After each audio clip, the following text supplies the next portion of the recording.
जो जयपुर में अगर अन्याय के खिलाफ लड़ने वाले हैं तो एकमात्र ये 3 पत्रकार हैं। ये मैंने कल भी बताया था, आज भी बताया, और ये बड़े गर्व की बात है कि अपन जिनके लिए लड़ रहे हैं वो पत्रकार वो है जो अन्याय के खिलाफ लड़ते हैं। इसका मतलब ये है कि अपन सही आदमी का साथ देने के लिए यहाँ आए हुए हैं। आज तीसरा दिन है। वैसे तो अपनी सामाजिक परंपरा के आधार पर किसी आदमी के खत्म होने के बाद तीसरा होता है, उसी प्रकार अपन जिस व्यक्ति की गिरफ्तारी के लिए यहाँ बैठे हैं और जो नाकाम लोग हैं, यहाँ के प्रशासन के लोग हैं, यहाँ के जनप्रतिनिधि हैं, जिनकी वजह से वो आरोपी गिरफ्त से बाहर है, उन लोगों का भी आज तीसरा दिन है। और बड़े शर्म की बात तो ये है कि जब हम गांव में रहते थे तब हमारे को बताया जाता था कि जयपुर की पुलिस बहुत खतरनाक होती है। जयपुर कमिश्नरेट एरिया लगता है, वहां की पुलिस बहुत स्ट्रिक्ट होती है। लेकिन जब से यहाँ जयपुर में आए, यहाँ के चाल चलन देखे हैं, यहाँ के लोगों का काम देखा है, और यहाँ के जो बदमाश, भूमाफिया, भलेकिया, जो राजनेताओं के संरक्षण में यहाँ काम होते हैं, पुलिस के संरक्षण में जो काम होते हैं, उनको देखकर बड़ी घृणा होती है कि हमें तो उम्मीद थी कि हम राजधानी की पुलिस की बढ़ाई करेंगे, लेकिन यहाँ तो निंदा करनी आती है। पिछले 3 दिन से यहाँ सैकड़ों की तादाद में जवान, किसान, माताएं, बहनें यहाँ धरने पे बैठी है। उसके बावजूद भी जयपुर जिले की पुलिस के कान में जू तक नहीं रेंग रही है। पुलिस के मुखिया अपने एसी के दफ्तरों में बैठे हैं, बाहर सड़कों पे आके काम नहीं कर रहे हैं। 5-5, 6-6 थानों के इंचार्ज को यहाँ बिठा रखा है।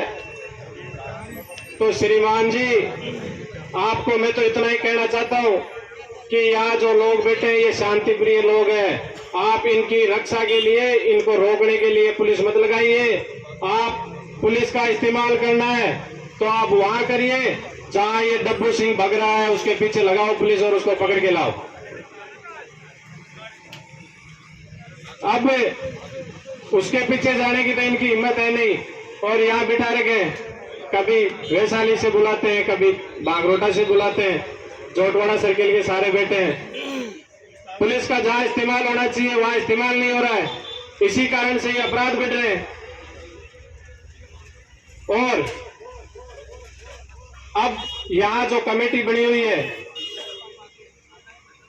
अपने जिला प्रमुख प्रतिनिधि जो इस मोर्चे को संभाल रहे हैं, उनसे मेरा आग्रह है कि इन युवाओं में जोश है, होश है, और ये उत्तेजित है, और इनका जो जोश और होश है उसको आप यहाँ बिठाकर खत्म ना करें।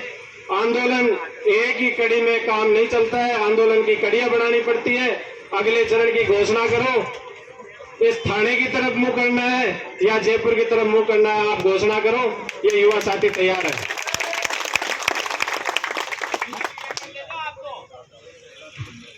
ये पुलिस प्रशासन के लोग इतने निष्क्रिय होकर बैठे हैं कि यहाँ सामने जो अपन बैठे हैं ये सोच रहे हैं यहाँ कोई जागरण चल रहा है, ये जागरण करके चले जाएंगे।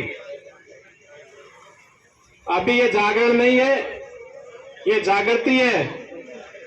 और इस जागृति को अगर पुलिस प्रशासन के लोग समझ रहे हैं तो इतने इशारे में समझ जाए, वरना परिणाम इतने गंभीर होंगे और वो परिणाम आप भुगतने के लिए तैयार हो। क्योंकि जब जब जवान और किसान उठा है और जवान और किसान ने जब बगावत की है, तब इतिहास ही बदला है और नया इतिहास रचा गया है। यहाँ सुबह से देख रहे हैं कि इस आंदोलन को जातिगत रूप दिया जा रहा है। जगह जगह 10-10, 5-5 लोग इकट्ठे होके मीटिंगें कर रहे हैं कि पत्रकारों को गिरफ्तार करो। और अगर आपकी इतनी चलती है तो कर लो गिरफ्तार। पत्रकार तो यही है, भगे थोड़ी है। पकौड़े तो डब्बू सिंह है, तो पता नहीं कौन सी होटल में बैठ कर वीडियो जारी कर रहा है। पकड़ना उसको है, 307 का 120 का मुकदमा उस पर लगा है, पत्रकारों पे थोड़ी लगा है। और अगर गिरफ्तार करना है तो आओ, प्रशासन के लोग स्वागत है आपका। हमारे पत्रकार भाइयों को भी यही बुलाएंगे। और अगर आपके पास कोई सबूत है, चार्जशीट बनाई हुई है या किसी भाई पे FIR है, तो आओ, ससम्मान लेके जाओ। हम उसका विरोध नहीं करते, हम सच्चाई का साथ देने वाले लोग हैं और अन्याय में बर्दाश्त नहीं है। अगर पुलिस प्रशासन के लोग समय रहते इस घटना का खुलासा करके इस घटना के मुख्य आरोपी काड़वाड़ का जो निकृष्ट लाचार सरपंच है, इस सरपंच को गिरफ्तार नहीं करेंगे, तब तक ये आंदोलन जारी रहेगा और इस आंदोलन को रोजाना तेज धार मिलती रहेगी। आप जितना लेट करोगे ये आंदोलन उतना ही मजबूत होगा। ये आंदोलन परसों केवल इसी काड़वाड़ रोड पे हाथोज माचवा का था। कल ये आंदोलन इस काड़वाड़ रोड पे बढ़ के फुलेरा विधानसभा तक पहुंचा, नावा विधानसभा तक पहुंचा और आज इस आंदोलन की गूंज पूरे राजस्थान में इतनी तेजी से फैल रही है कि यहाँ जयपुर की सड़कों पर अगर पूरे राजस्थान से जनता आना शुरू हो गई तो गहलोत साहब और गहलोत साहब के जो पुलिस के अधिकारी हैं, आपसे इस जनता को कंट्रोल करना बहुत मुश्किल होगा। इसलिए समय रहते चेत जाइए और इस डब्बू सिंह को तुरंत गिरफ्तार कीजिए, इसको रिमांड पे लीजिए। इसने जितना माल खाया है, जितनी बदमाशी की है, इसका तुरंत प्रभाव से रिमांड लो, इसकी चर्बी उतारो और इसको जो पूरा पहले से जो लेवल में था उसमें लाओ।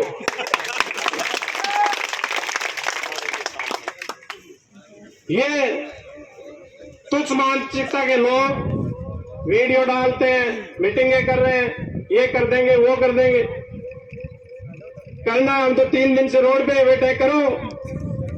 और हम तो वो लोग हैं, भगत सिंह के वारिस हैं, भगत सिंह को अपने आदर्श मानने वाले लोग हैं कि पीठ पीछे किसी पे वार किया नहीं और पीठ दिखा के भागे नहीं। मुकाबला करना आओ, सीना ठोक के मुकाबला करेंगे। आपको जिस तरीके से आना है उस तरीके से हम तैयार हैं। हमारे भाइयों में जो जोश है, उस जोश को हम खत्म नहीं होना देना चाहते।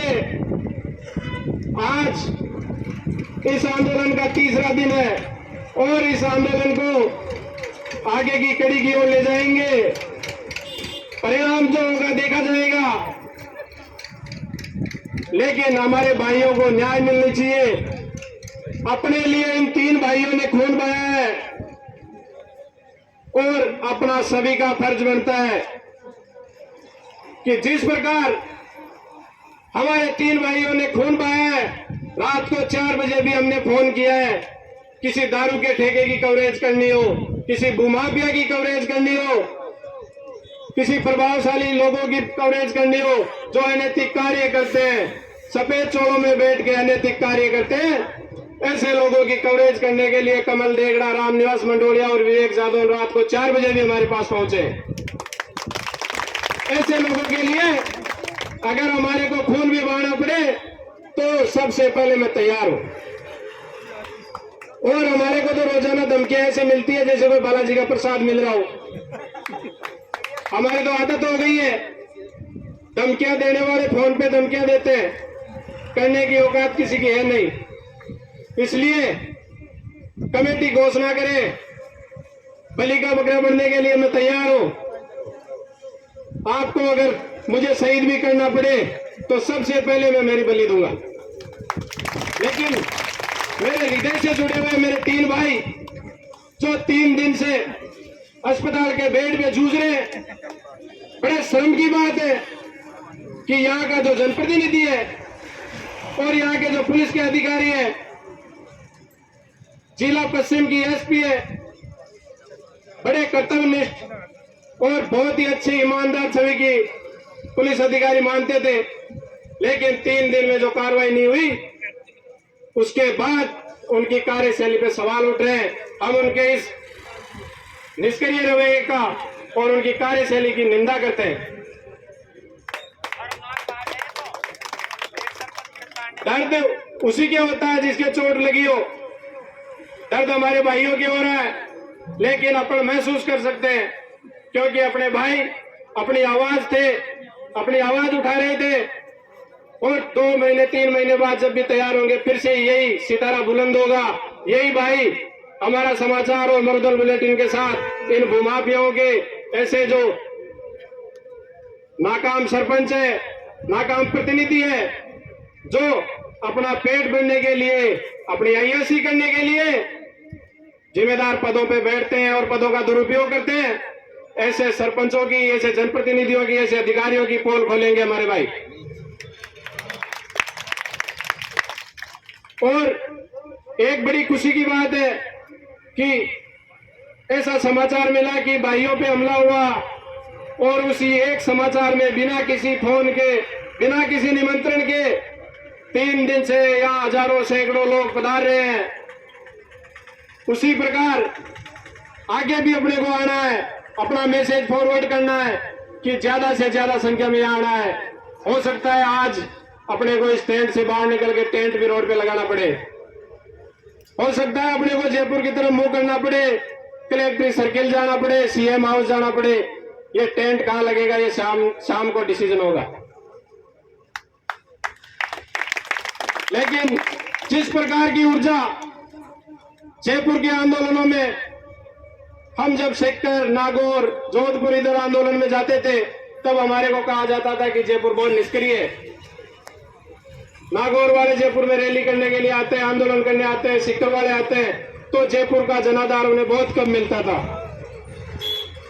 लेकिन जिस प्रकार ये एक चिंगारी यहां से उठी है, इसने एक उम्मीद पैदा की है कि अब आने वाले समय में अगर किसी भी अन्याय के खिलाफ आंदोलन होगा तो उसमें सबसे ज्यादा संख्या होगी तो राजधानी के युवाओं की, राजधानी के किसानों की होगी। इसलिए पुलिस प्रशासन को फिर से चेतावनी है कि समय रहते इस समस्या का समाधान करो, गिरफ्तार करो, इस सरपंच को गिरफ्तार करो। उसके अलावा जो 7-8 और मेमने बच रहे हैं उनको दबोच के लाओ और आपके पिंजरे में बंद करो। यही कहते हुए तमाम पधारे हुए युवा साथियों, बुजुर्गों, माताओं और बहनों, पत्रकार साथियों, आप सभी का बहुत बहुत आभार। क्रांतिकारी सलाम। इंकलाब जिंदाबाद।